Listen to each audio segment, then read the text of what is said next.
할렐루야. 성령 충만한 날 되시기를 주의 이름으로 축복합니다. 오늘 말씀은 사무엘상 10장 1절에서 7절입니다. 이에 사무엘이 기름병을 가져다가 사울의 머리에 붓고 입 맞추며 이르되 여호와께서 내게 기름을 부으사 그의 기업의 지도자로 삼지 아니하셨느냐. 내가 오늘 나를 떠나가다가 베냐민 경계 셀사에 있는 라헬의 묘실 곁에서 두 사람을 만나리니 그들이 내게 이르기를 내가 찾으러 갔던 암나기들을 찾은지라. 내 아버지가 암나기들의 염려는 놓았으나 너희로 말미암아 걱정하여 이르되 내 아들을 위하여 어찌하리요 하더라 할 것이요. 내가 거기서 더 나아가서 다볼 상수리 나무에 이르면 거기서 하나님을 배우려고 베델로 올라가는 세 사람을 만나리니 한 사람은 염소 새끼 셋을 이끌었고 한 사람은 떡 세 덩이를 가졌고 한 사람은 포도주 한 가죽 부대를 가진 자라. 그들이 내게 문안하고 떡 두 덩이를 주겠고 너는 그의 손에서 받으리라. 그 후에 내가 하나님의 산에 이르리니 그곳에는 블레셋 사람의 영문이 있는지라. 내가 그리로 가서 그 성읍으로 들어갈 때 선지자의 무리가 산당에서부터 비파와 소고와 저와 수금을 앞세우고 예언하며 내려오는 것을 만날 것이요. 내게는 여호와의 영이 크게 임하리니 너도 그들과 함께 예언을 하고 변하여 새 사람이 되리라. 이 징조가 내게 임하거든 너는 기회를 따라 행하라. 하나님이 너와 함께 하시느니라. 아멘. 본문에 계시된 주님은 어떤 분이신가? 변하여 새 사람 되게 하십니다. 사무엘이 사울을 왕으로 세우는 중에 하신 말씀입니다. 6절에 너도 그들과 함께 예언을 하고 변하여 새 사람이 되리라 이렇게 말씀하시죠. 하나님께서 사무엘로 하여금 사울을 왕으로 기름을 부으십니다. 1절에 기름을 붓고 여호와께서 내게 기름을 부으사 그 기업의 지도자로 삼으셨다라고 선포하죠.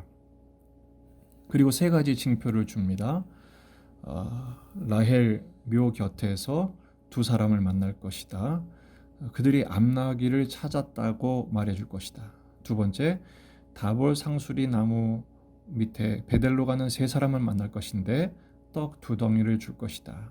세 번째, 블레셋 영문에서 선지자 무리를 만날 텐데 그때 여호와의 영이 내게 임해서 너도 그들과 함께 예언을 하게 될 것이다. 변하여 새 사람이 될 것이다 라고 말씀해 주십니다. 그러면서 7절에 이 징조가 임하거든 너는 기회를 따라 행하라. 하나님이 너와 함께 하시느니라. 그리고 나서 이 징조가 10절에서 다 이루어지죠.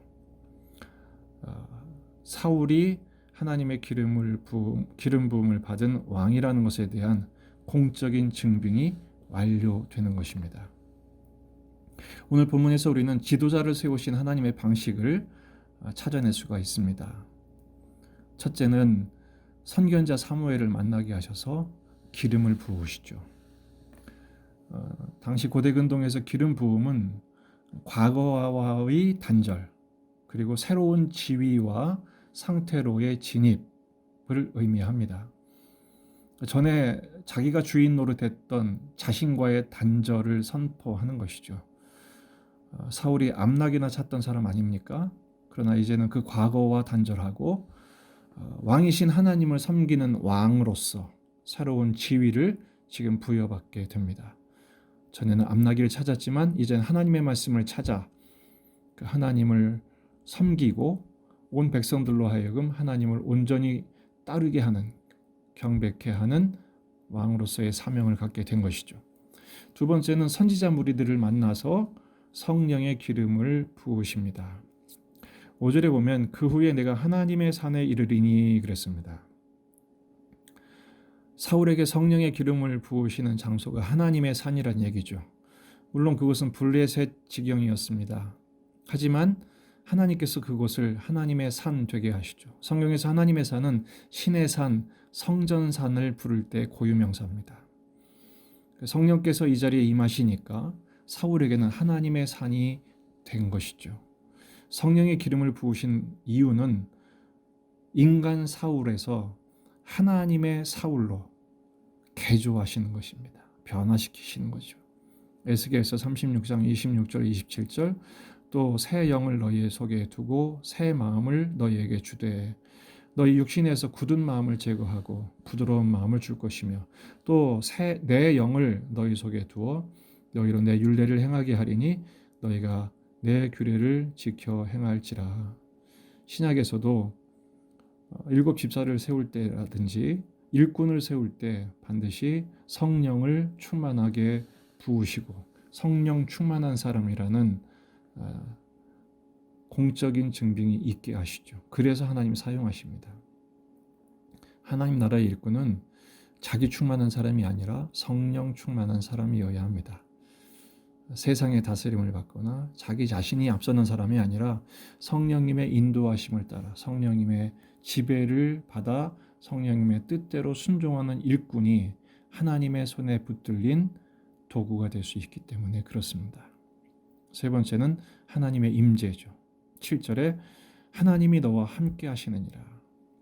이 사울에게 있어서 가장 중요한 방식이 세 번째 방식입니다. 하나님이 임재하셔서 함께 하신다는 것이죠. 이것은 모세에게도 주신 약속의 순서와 같습니다. 떨기나무 아래에서 하나님 만나 주셔서 임재하시고 그를 부르시죠.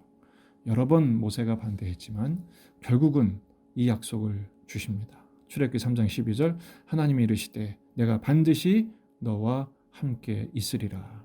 내가 그 백성을 애굽에서 인도하여 낸 후에 너희가 이 산에서 하나님을 섬기리니 이것이 내가 너를 보낸 증거니라 라는 말씀이 바로 이곳 블레셋 영문에서 하나님의 산이 되게 하사 성령을 부으시고 하나님의 임재와 동행의 약속을 통해서 사울을 왕으로 세우시는 것입니다. 7절에 이렇게 말씀하십니다. 너는 기회를 따라 행하라. 이 말씀이 오늘 우리에게 주시는 적용의 말씀입니다. 너는 기회를 따라 행하라. 자기 기회를 삼아 호시탐탐 기회를 노리는 자가 되라는 뜻이 아닙니다. 하나님이 일하시는 기회로서 구원의 도구가 되라. 쓰임받는 도구가 되라 라는 명령인 것이죠. 사울에게 주셨던 세 가지 징조 우리에게도 있습니다. 첫째, 성령의 기름 부으심. 베드로전서 2장 9절에 있는 것처럼 우리 왕같은 제사장으로 기름 부음을 받았고 임명을 받았습니다. 뿐만 아니라 그 성령이 동행하시죠. 두 번째는 성령의 동행입니다. 요한복음 14장 16절 내가 아버지께 구하겠으니 그가 또 다른 보혜사를 너희에게 주사 영원토록 너희와 함께 있게 하리니 할렐루야.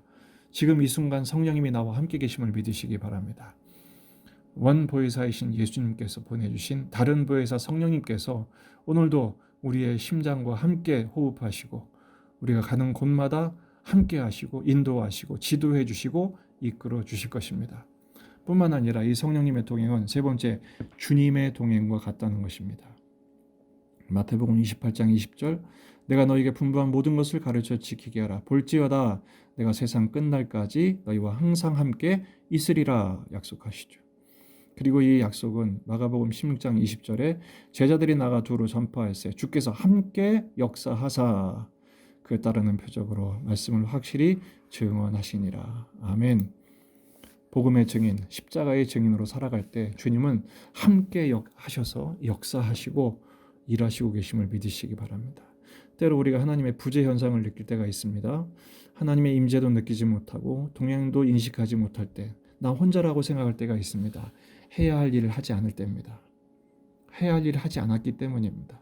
하나님이 일하시는 기회로 너는 기회를 따라 행하라. 주님의 명령, 주님의 사명에 충실할 때 복음을 전하는 삶, 예수님의 증인으로 살 때 주님은 우리와 함께 하실 뿐 아니라 역사하시고 일하시고 인도하시고 능력을 주실 것입니다. 놀라운 선교의 소식을 듣습니다. 이 코로나 상황에 지금 선교의 문이 꽉꽉 막히고 있는데 선교사들은 사족이 다 묶여 있는데 예수님께서 저 모슬림 사람들에게 꿈에 나타나시고 그들의 모임 가운데 나타나셔서 그들을 직접 전도하신답니다. 선교사들은 그들을 거두러 다닙니다. 회심한 그들을 양육하고 그들에게 복음을 전하는 그 도구로 쓰임받고 있습니다. 하나님은 지금도 일하고 계십니다. 오늘도 우리와 함께 동행하시고 우리에게 사명을 주시고 우리와 함께 하실 것입니다. 오늘 사명의 하루를 살아가십시다. 특별한 일을 하지 않아도 우리의 눈빛을 통해 우리의 말을 통해 우리의 손과 발의 섬김을 통해 예수 그리스도를 증거하는 사명의 길을 걸어갈 때 변하여 새 사람 되게 하시는 하나님의 역사가 우리와 함께 하실 것입니다. 변하여 새 사람 된 삶으로 오늘 하루를 채워나가는 저와 여러분이 되기를 주의 이름으로 축복합니다.